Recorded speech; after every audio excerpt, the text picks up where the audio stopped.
son, and pretty damn good foiler as well. He's just learning, but he's pretty extreme on the level he's on. Max, thanks for coming today. Thank you for having me. You didn't have a choice because I woke you up out of bed. It's all good. Do I always wake you up out of bed when I'm in town? Yeah. When we're working out, I'm always up at 6:30 whenever we have to go somewhere. So. But you got to admit, I mean, it's nice having that fire around you. Yeah. That get you going and get you out of bed. The discipline. Yeah. All that. Yeah. That's something I've always excelled at. Mm. So how long you been foiling now?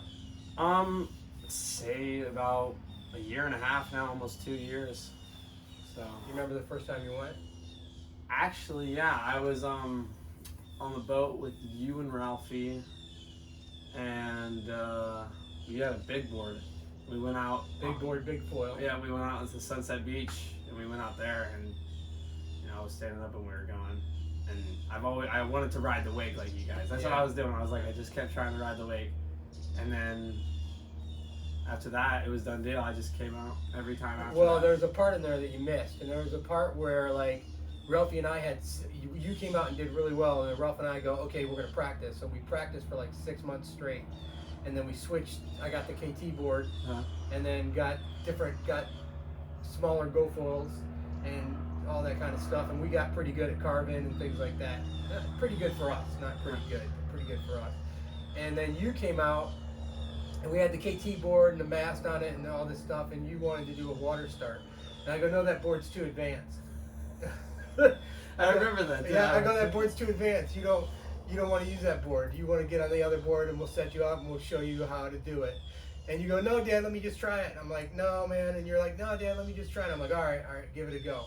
And you got right up. And I was like, well, because as a dad, you want to like do stuff that makes your kid proud of you. Yeah. Where you look at me and you go, oh, my dad's awesome. Yeah. Like when I would surf big waves, and you'd be like, my dad's awesome. Then it's a little harder now because now you just can do shit, and I can work on it forever, and you can just fucking do it. And then like you rode it for like 5 minutes, and you go, I need to move the mast. And I go, why do you need to move the mast? We never move the mast. You're like, no, I need to move it so it has more lift. And I was like, what the fuck does he think he's talking about? And then I realized, then you moved the mast and you were better, and I was like, okay, all right. I need to hang around this kid more because that's going to help me get better. No, for sure. Things like that. And that's kind of what I did. I kind of segued into that. No, definitely. We both have excelled, to you started trying your first air yesterday, and yeah, I didn't do very well, but hey, it's the attempt that matters. Exactly. It's not about doing the air, it's about having the balls to do the exactly, air. Yeah. To get up there, because it's scary up there, man. Well, the mast we have is 39 inches. Yeah. It's long. It's a really long mast. It's a little scary up there. But once you get used to it and you start going, once you land your first one, it'll be like, up. Yeah, but we relied heavily on other people's boats. Yeah. And getting weight behind their boat, and I felt kind of like I was at bay. I couldn't really attack it the way I wanted to attack it with you and help you develop. So that's when I kind of started making the move for the jet ski. Yeah. I couldn't afford it, but I'm like, for this to have evolution and Max to have an opportunity that he can kind of segue this into like doing incredible stuff, because I had the vision in my head for you before you even thought about it, believe it or not. And then the jet ski fundamentally changed everything. Yeah, no, definitely. And I see, I see an advantage to having a boat. I see a serious advantage to having a jet ski. Oh, I think that's kind of what surprised me a little. No, for sure. I mean, even when I would say boats aren't doing tow-ins and waves and all that. I mean, they can, but there's so much jerkage because the boat's so heavy. And you're going at a higher speed because there's so much more weight pulling you. And you don't have to. Well, it's probably a good and a bad thing. You don't have to worry about the wake, but then you don't have to worry about the wake, and that kind of creates a. But you seem to transition extremely well when we do the tow-ins and the wakes. Yeah, I mean, oh no, for sure. Yeah, well, to me, it's all just a wave. Yeah. Like I see a wave, I'm going for it.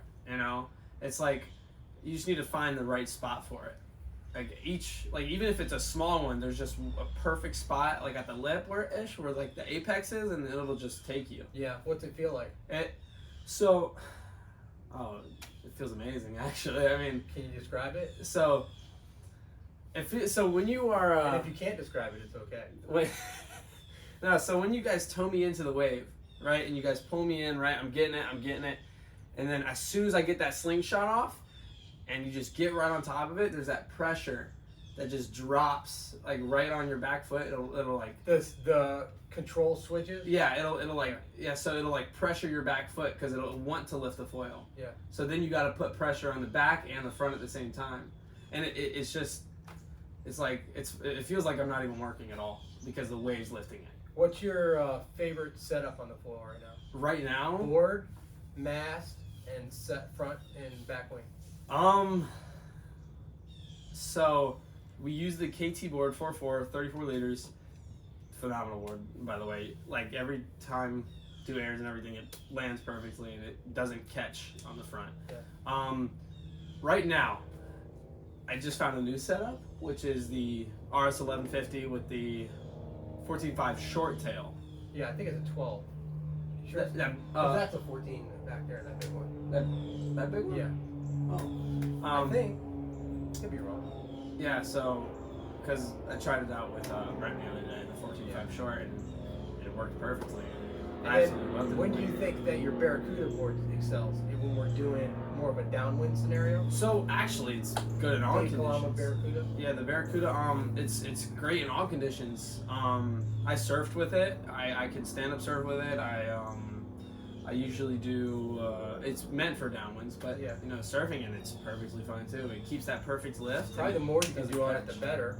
Yeah, yeah, for sure. And the flat water pop-ups, like ease, they're just the board just goes forward and just wants to go. Yeah, you know. So in the next 6 months to a year, what's your goals? Do you have any, or are you just riding and having fun, or? I'm having fun. I'm having a blast. You know, goals wise, Maliko. It's a big one. With Jeremy Riggs and Dave Kalama? All the boys, yeah. You know, I look up to them and want to get out there. You're ready for that run, man. Yeah. You got everything it takes to do that run. It's a little nerve-wracking. It's like conquering the beast, you know? It should be. It's like conquering the beast. I think what's going to happen is you're going to get out there and it's going to be like, you're going to go, holy shit. Mm-hmm. Yeah. No, for sure. Let's go again. Mm-hmm. Yeah. And I, you know what I really noticed?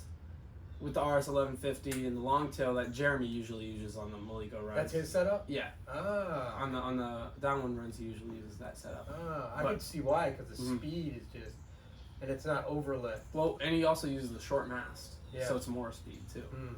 So usually, I noticed when I was riding the wake with Brent and Erica and Paul and Otto and all them yesterday, and Ralph, yeah, and I noticed that on the short mast and everything. It may come out of the water a little bit. You're still riding high the whole time. Yeah. You know, you're kind of forced to, and you're going so fast. Like Brent was going fast on the boat, you know, and I was keeping up with him. What kind of speeds? 18 miles an hour. Probably close to that. Maybe a little bit less. Maybe close to 18. Probably got to be, because on the ski yesterday we were 20 miles. Yeah, we were going 19, 20. Yeah, so it was crazy. Yeah, we were. I noticed it, and I wasn't even pumping with it. I was just going. You know, cutting back and forth in it, and felt great on the short mast too. I mean, what are you learning about driving a ski? So there's a lot of like techniques to it. It's not just like, okay, we're gonna go and pull you up. Yeah. You know, because you'll eat shit if a guy's just going one speed. Yeah. And you're coming across, you're gonna get jerked off the floor. Well, you can't do anything. Yeah. Because you know you kind of have to maintain to him and not, you know what I mean, instead of the driver taking care of you. Yeah. So like when you do your carves, your big carves, you know, the carve out and then carve and in. the wrap rope slack. Yeah, the slack, you just give it a little gas and then you back off a little bit and it'll slowly and gently kind of set it on him. Yeah. It'll literally. We got that thing where we go. Yeah. When the driver does something great, they slap their chest like, I got that shit. Yeah. I got you, motherfucker. You know, he gets me sometimes where like I'll do an air and like it'll be tweaked a little bit and I'll almost fall and like he'll pull me back up. Yeah. So it's like, so it helps. I'll do a gentle little zzz. Yeah, and it'll get me back up and then he'll, you know. Yeah, that's right. That's my house. So yeah, it was, and yesterday we broke some new grounds too, so doing new stuff. What did we do? What did we break yesterday? Well, that's right. We did the toe slingshot into a jump and into a kept pump. pumping. Yeah. Yeah, yeah. So yeah. We're gonna get better video of that today. Yeah, for sure. He slung me. Like, you know, I was going and then I pumped. I mean, I jumped. Well, basically what happens is, I can't do what you can do, but I can think of shit I would do if I could do what you would do. And I'd be like, I would do a jump and fucking like go into a pump and then do another jump.